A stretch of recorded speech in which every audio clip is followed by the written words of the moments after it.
Welcome back to the deep dive. Today, we're talking specifically to those of you doing your master's in math education. That's right. Now, we know when you're teaching high school algebra day in, day out, thinking about abstract algebra things like rings, integral domains, stuff from Gallien's textbook, well, it might feel a bit removed, like a distant galaxy almost. Yeah, it definitely can seem that way. But what if understanding these, like, really abstract ideas could actually give you a new lens on the algebra you do teach, a more grounded perspective, maybe? Exactly. That's the plan today. We're diving into chapters 12 and 13 from Gallian, rings and integral domains. Okay.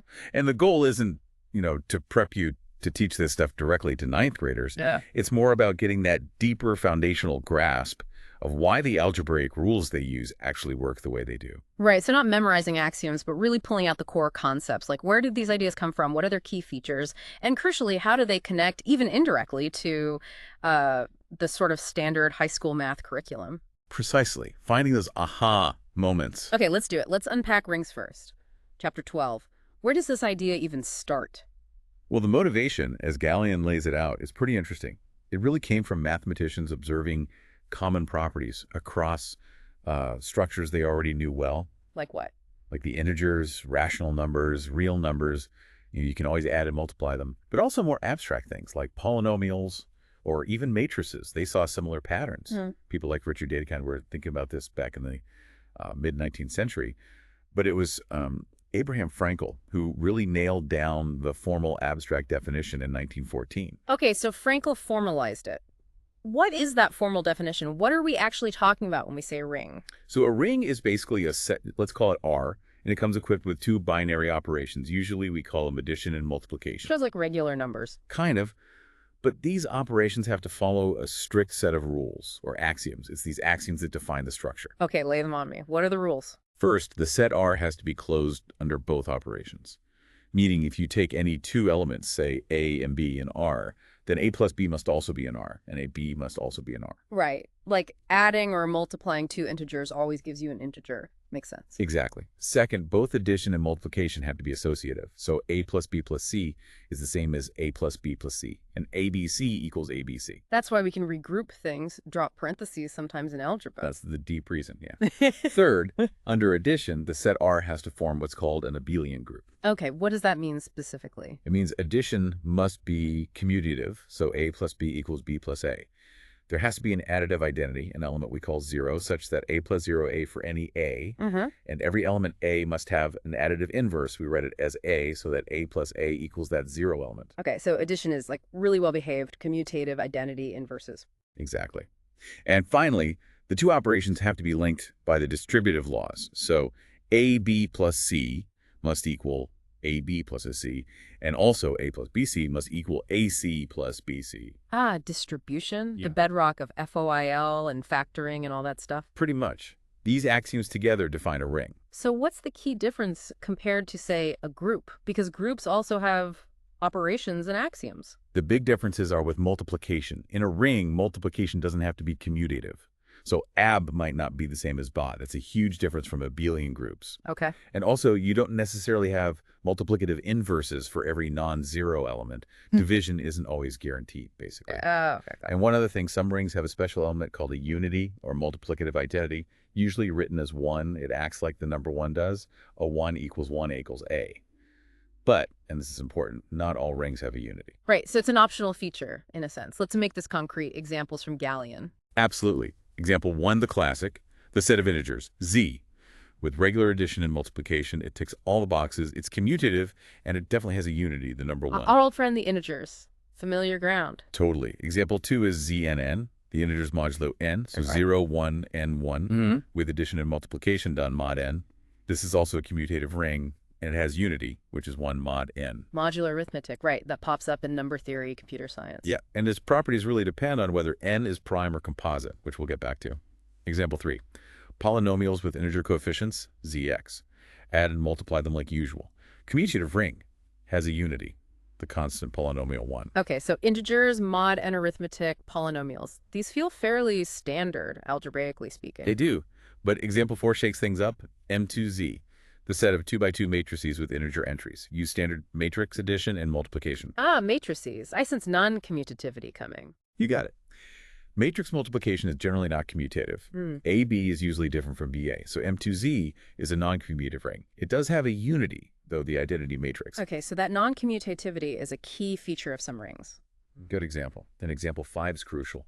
2Z, the set of even integers. Add and multiply them normally. It satisfies all the ring axioms. It's commutative. But it does not have a unity. There's no single even integer you can multiply any other even integer by and always get the original back. The number 1 isn't in the set 2Z. Ah, right. So that shows the unity is optional point, clearly. Definitely. Example 6 is a bit more abstract. Continuous, real-valued functions whose graphs pass through the point, 1, 0. Add and multiply them pointwise. This forms a commutative ring. Okay. Does it have a unity? Well, the unity would have to be the constant function fx on 1, right? Because you need fx times 1 to equal fx. Yeah. But the function fx1 doesn't pass through 1, 0. Its value at x1 is 1, not 0, so it's not in the set. Therefore, this ring lacks a unity. Wow, okay. That's subtle. Functions behaving like ring elements. Cool. Last example here. Example 7 is the direct sum, R1 arrow, R2, A. You basically take elements from each ring and bundle them into tuples, then add and multiply component-wise. It's a way to build bigger rings from smaller ones. Okay, seems like a standard construction method in algebra. So we have the definition, lots of examples. What properties just fall out of these axioms? What does Galilean highlight? Theorem 12.1 covers the basic rules of multiplication. Things like anything times 0 is 0. A0A equals 0. Standard. Also, A times B is the same as A times B, and both equal AB, and A times B equals AB. Wait, those sound exactly like the rules for multiplying negative numbers we teach in, like, pre-algebra? They are those rules. Mm-hmm. This theorem shows they aren't just arbitrary conventions, they are logical consequences of the ring structure itself. That's actually pretty profound. It gives them a real foundation. It does, and Theorem 12.2 talks about uniqueness. If a ring has a unity, there's only one. If an element has a multiplicative inverse, it only has one. Makes sense. Can't have two different identities doing the same job. Right, and it also formally shows that if you have unity 1, then middle 1 times A equals A, and middle 1 times value n equals 1. Again, justifying those rules for signs. So these basic algebra rules students grapple with really stem from this deeper ring structure. Fascinating. Okay, what about subrings? A subring is just what it sounds like. A subset S of a ring R, that is, itself a ring using the same addition and multiplication from R. So it inherits the operations. How do you check if a subset is a subring? Is there a shortcut? Yep, Theorem 12.3, the subring test. You take a non-empty subset S. You just need to check two things. Is it closed under subtraction? If A and B are in S, is AB also in S? And is it closed under multiplication? If A and B are in S, is AB also in S? That's it, just those two. Just those two. If they hold, S is guaranteed to be a subring. It inherits all the other needed properties like associativity from the bigger ring R. Convenient examples. Well, example 8 says in R itself are always subrings. The trivial ones. Example 9 is interesting. In Z6 equals 0, 1, 2, 3, 4, 5, the subset 0, 2, 4 is a subring. You can check, subtract any 2, you stay in the set. Multiply any 2, you stay in the set. Mod 6. Right, 24 8, which is 2 mod 6. 44 gets a 16, which is 4 mod 6, yeah. But notice this. The unity of Z6 is 1. Does the subring 0, 2, 4 have a unity? Well, 2, anything is 0, 2, or 4. 4 times 0 is 0. 4 times 2 is 8, which is 2. 4 times 4 is 16, which is 4.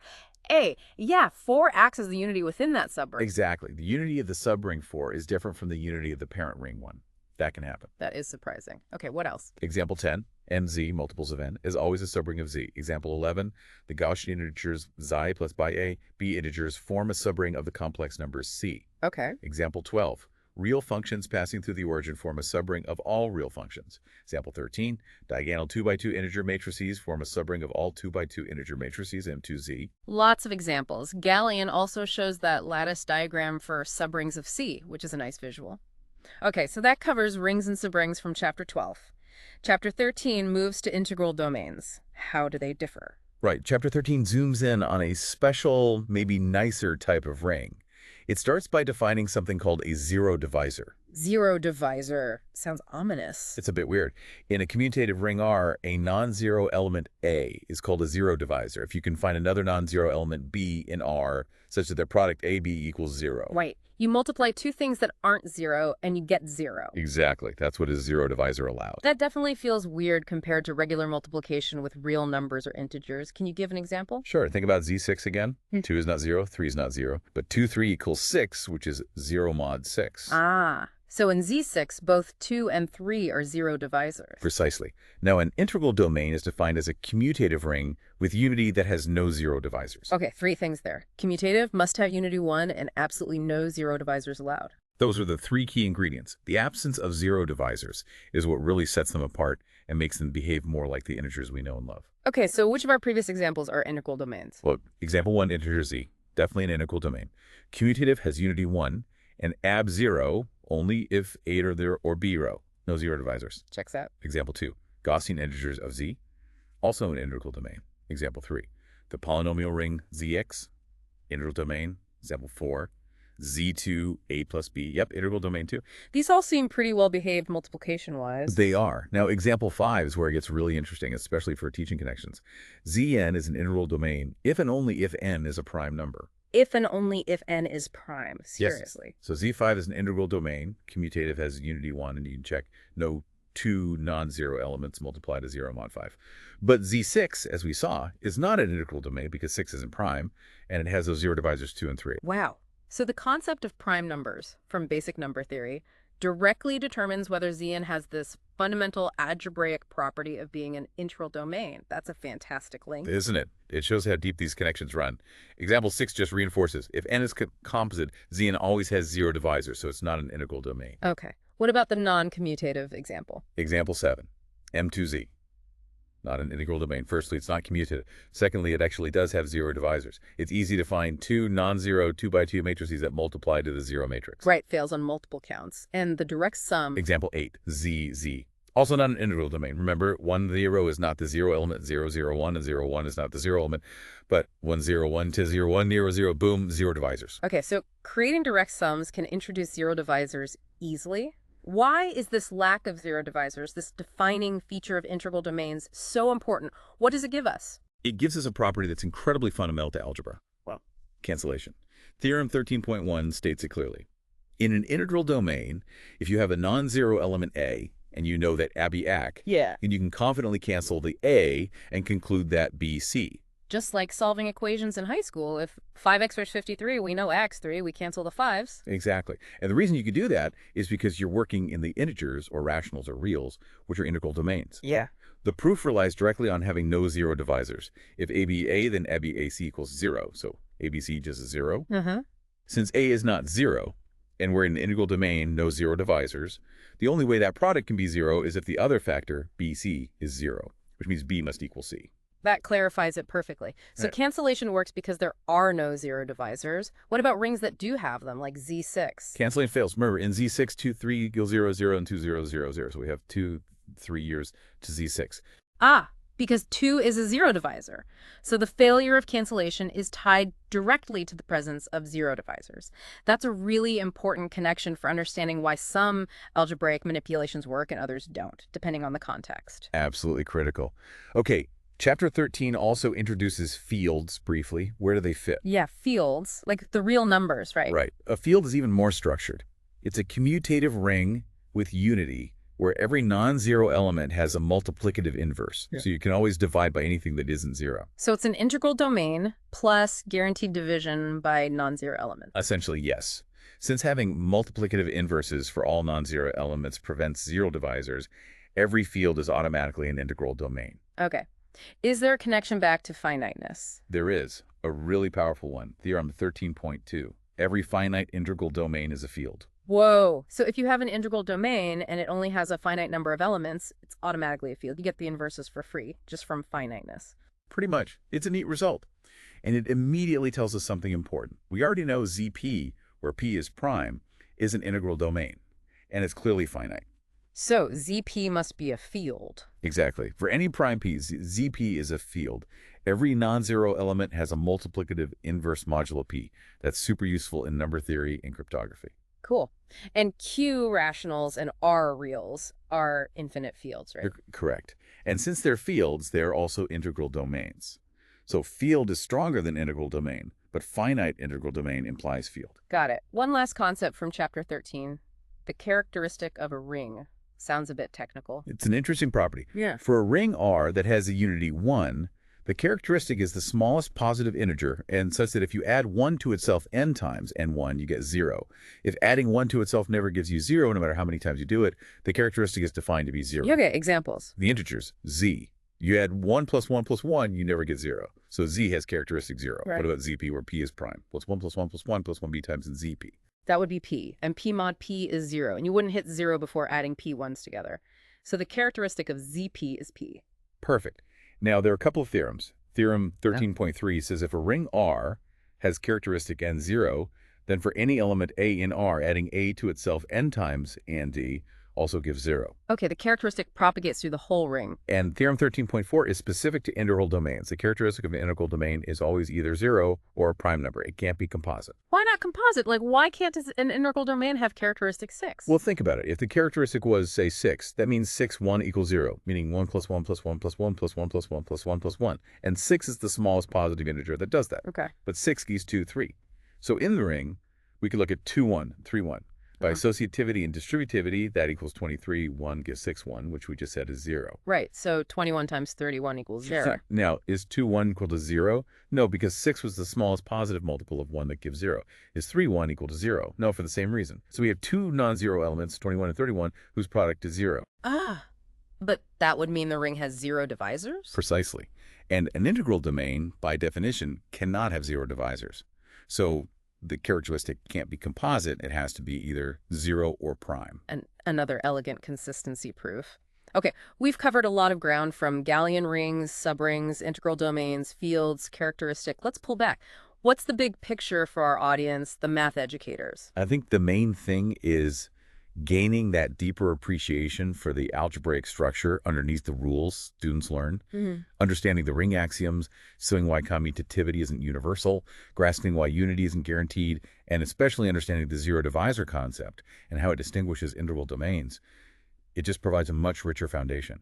And how does that abstract understanding actually help when you're, in the classroom teaching algebra 1 or 2? Well, you're not going to define integral domain for them. But knowing about it helps you understand why cancellation works the way it does with real numbers, but might fail spectacularly in other contexts, like modular arithmetic if n isn't prime. It helps explain the properties of zero, the rules for negative signs. They aren't just arbitrary things to memorize. They flow logically from these deeper structures. Knowing this can help teachers anticipate where students might get confused or why certain intuitive ideas might lead them astray in some situations. It allows for explanations that are more than just that's the rule. Yeah, connecting procedures back to underlying principles, it lets you answer the why questions more effectively. Like that link between zero divisors and cancellation in Z. Exactly. When a student tries to cancel a common factor in, say, Z10 and gets a wrong answer, understanding zero divisors gives the teacher the conceptual tool to explain why it failed. That's a powerful perspective shift. So maybe a final thought for listeners to chew on. Really consider that connection. How does the abstract idea of zero divisors in Zn, for composite n, directly explain why cancellation sometimes breaks down in modular arithmetic, which might even pop up in some advanced high school topics? Yeah, and think about what other subtle connections might exist between the advanced algebra concepts we touched on and the everyday algebra they teach. This is really just scratching the surface. It definitely is. An invitation to keep exploring abstract algebra if this sparks some interest. For sure. It's a beautiful subject. Thanks for unpacking all that with us today. Really insightful. My pleasure. And thanks to all of you for joining us on the deep dive. We'll catch you next time.